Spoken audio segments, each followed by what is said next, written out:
When I think of safe, healthy, sustaining learning environment, I'm thinking of a place where every student, despite where they come from, despite what they look like, despite their background, feels comfortable, and creating a welcoming space like that. Kids really need to feel safe, feel welcome, be physically supported, and as well as social and emotionally supported in the classroom before they can access academics. It's really our job to really get to know your kids and get to know where they're coming from so that you then can address their areas of concerns and form relationships with them so that they feel safe and supported. And then creating relationships. I am huge on relationship building. I think I was always taught that a student doesn't care what you know until they know that you care.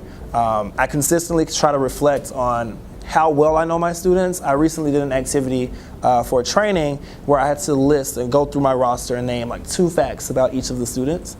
And what you'll notice is like, whoa, I think I know my students, but I don't really know. And some of the facts that you realize are kind of superficial, like, oh, I know his reading level, but what do you really know about him? Whereas other students, I'm like, oh, he plays basketball and his favorite game is this and that. So I think that's super important. So finding ways to build meaningful relationships with students, I think is a super important part. A lot of my teaching around the physical well-being is about helping the kids recognize and advocate for their own self, so recognizing when they need to move or when they need to self-advocate for what they need in the moment.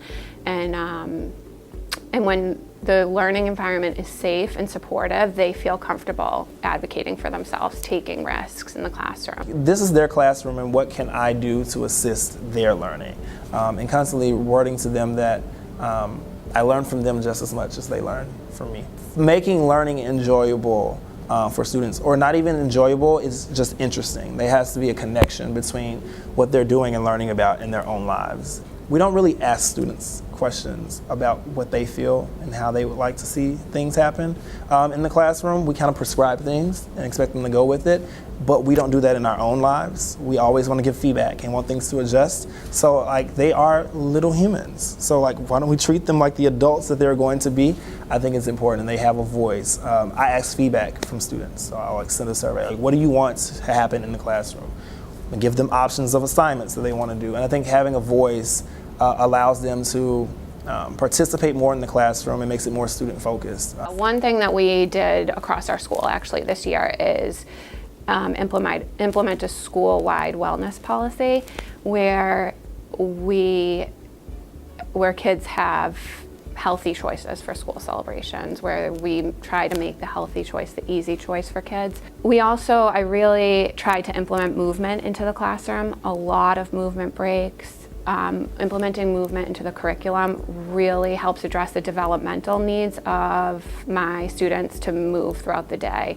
With that, it gives me the opportunity to really design literacy in my physical space in a way that's comfortable for students. And just giving them that opportunity to check in with themselves and where they feel comfortable, but providing the comfortable space for them, because when they are comfortable, they're going to be more engaged and they're going to be more ready to learn. And that's another thing with the physical activity as well.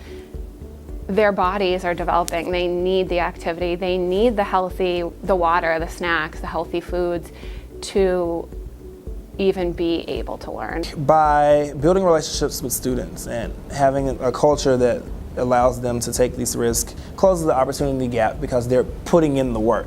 I think that's the thing. I think a lot of the opportunities that exist for students, and even myself, comes through education, but in order for me to gain those opportunities, there are just certain things that I have to do. And if I'm not motivated to do those things, or if I don't feel comfortable taking the risks to learn those skills, then I'm not going to do them.